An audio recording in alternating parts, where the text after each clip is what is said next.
going on, everybody? Welcome back. Thanks for tuning into this episode of the LNBE podcast, where LNBE stands for literally nothing but everything. I'm Mike Rispoli, and I got to admit, after doing 56 episodes of this, the introduction never seems to get any easier. Every single time I record that damn thing, I'm always just like, that is just so fucking cringy. But we're all here. Hopefully you guys have made it to episode 56.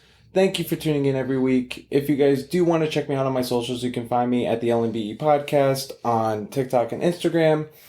And also, if you guys want to feel free to write in, you can email me at lnbemedia@gmail.com. But with that, I hope everybody had a fantastic weekend. There was no football on this weekend. Well, what do you mean there wasn't football on this weekend? You didn't watch the Pro Bowl? Fuck no! What was I going to do? Sit around and watch a bunch of professional athletes play flag football? I can go and see that at a rec league anywhere. I'm not going to watch flag football. I'll wait in a few years when that shit makes the Olympics, then I'll watch it. That, I think, would actually be more fun to watch, because I've already seen Josh Allen hurdling linebackers in the NFL. Watching him hurdle some beer-bellied walk-on who thinks mass is all you need to play defensive line from another country, I think is going to be way more entertaining than watching a bunch of people who do this for a living playing flag football. So I'll wait 3 years once it hits the Olympics to watch that. But hopefully your guys' weekend was fantastic. Well, what else did you do over the weekend? All right, well, since you asked, I actually went bowling with a lady friend. And I haven't been bowling in years. I think the last time I went was when I was a junior in college. But I will say, I think it was the first time that I went bowling for a date. And I think after going, I kind of realized why. Because if you've ever gone bowling, you got to walk up, you take that big old ball, rub it close to your chest, you take 3 dainty steps forward, 7 if you're a little person. You swing your arm back and then you fling it forward, and no matter what, you always end up in the curtsy position. I don't care who you are. You could be the biggest, baddest, toughest dude. You could be The Rock, and you're still gonna look gay bowling. I don't know. I mean, I could be sounding totally arrogant right now, but am I onto something? I'll tell you what, you probably never thought about that before, but ladies, you take your boyfriend or your fiance or your husband out bowling. I don't think you're going to see him in the same way now. But you know what? While I was there, I had a thought, and I was thinking that if you ever had to explain bowling to somebody who has never gone before, it is probably the most sexual shit ever. All right. So the first thing that you're going to want to do is you're going to want to take that big, shiny, smooth ball, put it in the palm of your hand, move it around a bit, get a good feel. Then what? Then you're going to finger it right in the 3 holes. Get a good grip on it, but make sure it's not too tight and not too loose. You want the grip to be Goldilocks, just right. Keep going. All right, then you step up to where you're going to thrust that ball forward. You don't want too much force, but you want to thrust your arm back and forth to generate just the right amount of speed. But when you do, you want to release that big old ball at just the right angle in order to pipe it in for a strike. Oh, heavens. I don't know. Anybody else hard right now? But, yeah, no, I actually lost pretty bad one round. It was actually the first round. She got me on the first one. And not to diminish her skills, I have no problem if I get beat by a woman at something. That is not the case. Guys, I grew up with 2 sisters. My ass would get beat by women all the time growing up. I've gotten pretty accustomed to getting my ass beat by women at things. But I would like to say, in my defense, it was because it took me a while to get my groove. I hadn't been, if I was a junior in college, that would mean that it would be like 8 years since the last time I had been. But then once I kind of got the hang of it, I showed no mercy. Dude, this is feminist America. You gotta earn the win.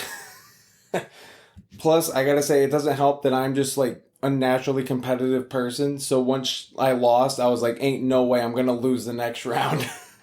Which, in all honesty, I blame my parents growing up because growing up, my dad would be playing basketball with me and my sisters, and my dad, I mean, he's not the tallest guy. He's like maybe 5'8", 5'9". So he would actually lower the rim to like 8 feet. And we were like 7, 8 years old. He would be dunking on us. He's like, hey, you guys want to win. You guys got to earn the win.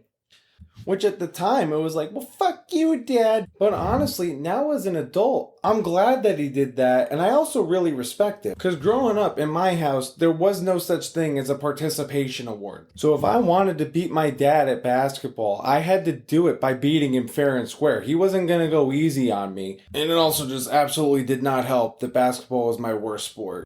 And there's a lot of life lessons to be taught in that as well. Because number one, it taught me the feeling of what it was like to lose as a kid. And losing is never fun. But it also taught me that winning is not just a guaranteed thing. You might be thinking, oh, well, it also wasn't fair that your dad would lower the rim, so it gave him an advantage. But you know what? There is no fairness in the game of life. So even if there is somebody with an advantage over you, you gotta do what it takes and a drive to have within yourself to say, you know what? Fuck your advantage. I'm gonna do what it takes to beat your ass. But yeah, that first round of bowling did not go according to plan. If you guys saw it, you would have had to start calling me Homeless Mike, because I fucking lived in that gutter. Which, in all honesty, might turn into more than just my bowling name quite soon, because I still have yet to find a fucking job. Job searching for me is going about as well as a baby sucking on a trans tit. Putting in all this work, applying to all these jobs for nothing to come out of it. I don't know, man. It really does just fucking suck. It is just exhausting getting rejection letter after rejection letter. I've been on 3 interviews for 3 companies. I made it to the 3rd round of each interview just for them to pass up on me, go dark on me. Or I had one case where they just postponed. They were like, oh yeah, we're just stopping all interviews for all applicants. And it's just like, why? Are you going to decide to internally hire for the role? Did you realize that you actually don't have it in your budget for this year to hire for the role? Like, why are you stopping this interview? It is just so exhausting having to deal with this bullshit. Seriously. Like, that's the thing. Why would you put up a post for a job and then come back and say, oh yeah, we actually don't, either they don't know what they want out of the role, or they come back and they're like, oh, it's actually not within our budget. Well, if it's not within your budget, then why the fuck did you post the job? Oh my God. The fucking stupidity of corporate America. It just never ceases to amaze me. And I might sound totally crazy. And honestly, by now, if you've listened to me long enough, you should already know this. But I'm just saying, fuck it. And I don't know what it was. I loved Nashville so much. I was only there for 4 days. But there was something about that city. And I started to expand my job search to Nashville. Oh, but you haven't lived there.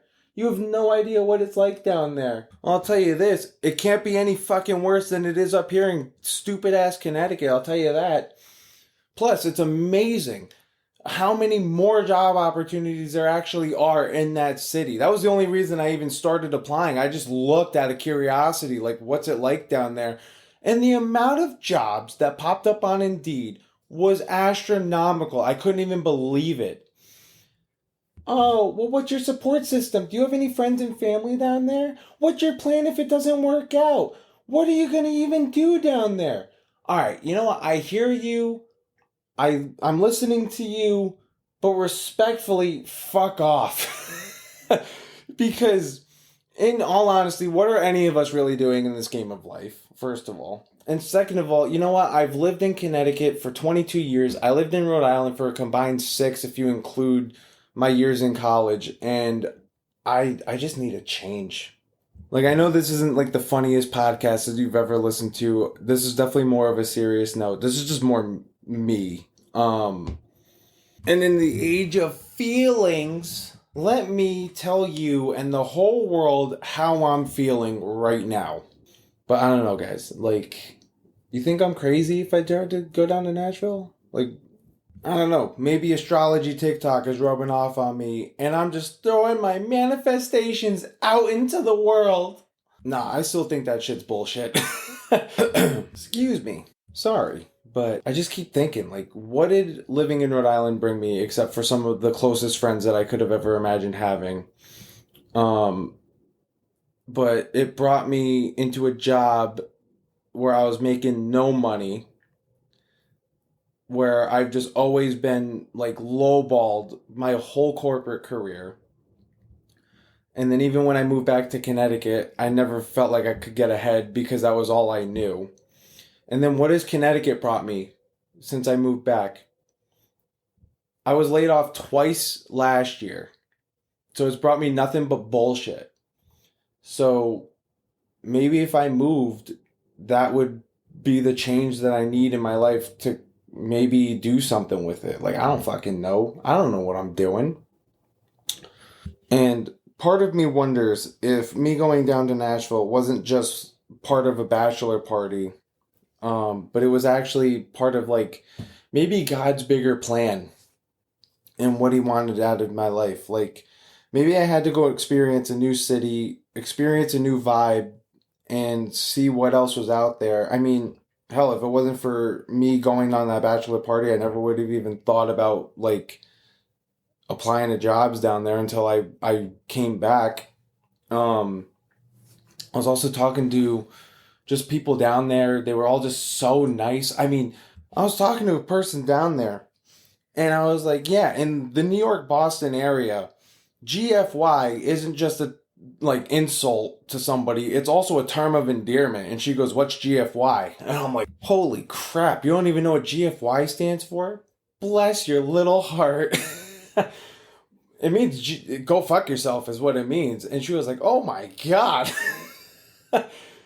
So, I don't know. Just the fact that everybody was so nice. Like, you do have some of that Southern charm. It really did seem like everyone down there was really willing to help you out. Whereas in this area, I feel like it's more of a what can you do for me rather than what can I do for you. And it was kind of crazy because I was telling somebody about my situation. And she was like, oh my God, like, look at my company. I know we're hiring. Take a look and see if it's anything that you can do. I was like, holy crap, you don't even know me and you're already willing to help me out? That was just so, like, unprecedented from what I'm used to.